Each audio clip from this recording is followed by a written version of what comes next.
اور آپ کا ایک گناہ آپ کو فجر کی نماز میں نہ اٹھائے، وہ آپ کی ایک نماز قضا کروانا چاہتا ہے، وہ آپ کی ایک نگاہ کو حرام کی طرف متوجہ کرانا چاہتا ہے، ایک نگاہ۔ اور آپ جانتے ہیں امام خمینی کہتے ہیں کہ ایک نگاہ نامحرم انسان کو صدیوں کے فاصلے پہ پھینک دیتی ہے۔ میری تو زندگی صدی ہے ہی نہیں، اور میں نے ایک اور عالم کا قول پڑھا جو کہتے تھے کہ ایک نگاہ نامحرم 2000 سال پیچھے پھینک دیتی ہے۔ 2000 سال! میری تو عمر نہیں ہے، میں اب کتنا جیوں گا؟ 50 سال۔ 50 سال بھی جیتا ہوں تو میں 1950 سال مائنس ہوں۔ اسی لیے کہا ہے کہ شب قدر میں جاگو اور عبادت کرو، ایک رات 1000 مہینوں سے افضل ہے رات۔ یعنی ایک رات میں we can travel many years, ایک رات میں۔ سمجھیں، اپنے دلوں کو پاک کریں۔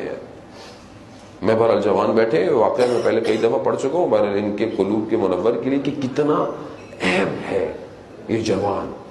میر داماد کا واقعہ کہ جو عالم دین تھے ان کے لیے، ان کے والد کے لیے کہا جاتا ہے۔ اصفہان کا واقعہ، اصفہان میں تھے، بادشاہ کے گھر، جو بادشاہ تھا اس کے گھر میں جھگڑا ہو گیا، ایک بیٹی بادشاہ کے گھر سے نکل گئی۔ بادشاہ کو پتا چلا کہ اہل حرم میں سے ایک بیٹی نہیں ہے، کہا ڈھونڈو، پورا شہر ڈھونڈتے رہے، نہیں ملی، رات ہو گئی، واپس آ گئے۔ صبح جب ہوئی تو بیٹی واپس آ گئی۔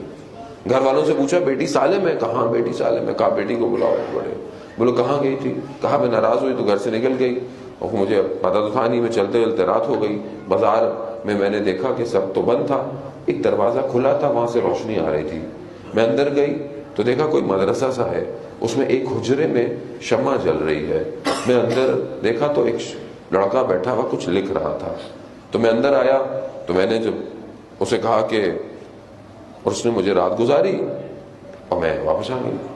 اس نے کہا تم نے کھایا کیا؟ کہا اس کے پاس پیاز اور روٹی تھی، اس نے مجھے وہی دی۔ اس نے کہا اس نے کیا کھایا؟ کہا اس کے پاس تھا ہی ایک بندے کا کھانا۔ کہا اس لڑکے کو بلاؤ، اس طالب علم کو بلاؤ۔ اس لڑکے کو بلایا، کہا کہ تم نے میری بیٹی کو دیکھا تھا؟ کہا جب یہ ایک دفعہ اندر آئی تو ناگہانی طور پہ میری اس پہ نگاہ پڑی۔ کہا کیسا پایا؟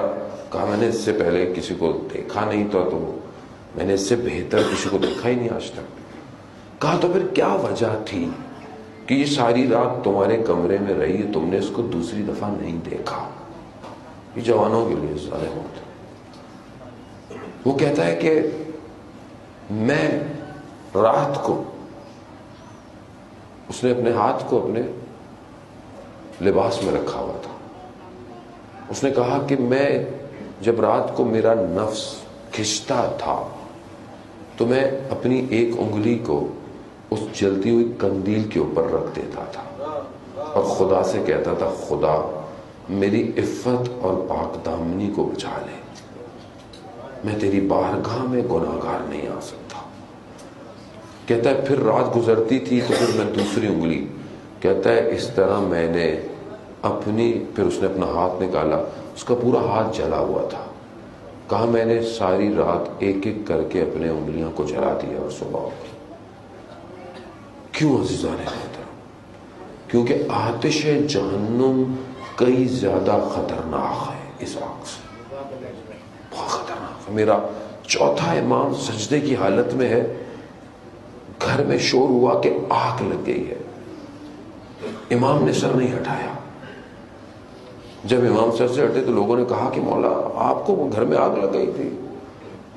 امام فرماتے ہیں کہ وہ جو آخرت کی آگ ہے وہ اس آگ سے زیادہ خطرناک ہے، خطرہ ہے، متوجہ ہوں۔ یہ تھوڑی دیر کی لذت ہے۔ میرا امام مولا کائنات علی ابن ابی طالب علیہ الصلوۃ والسلام،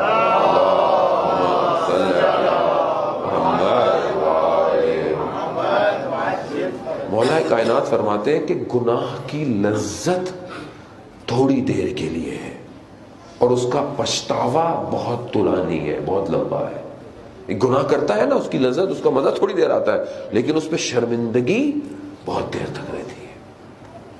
اپنے آپ کو بچائیں عزیزان محترم، اپنے آنکھوں کو، اپنے وجود کو پاک کریں۔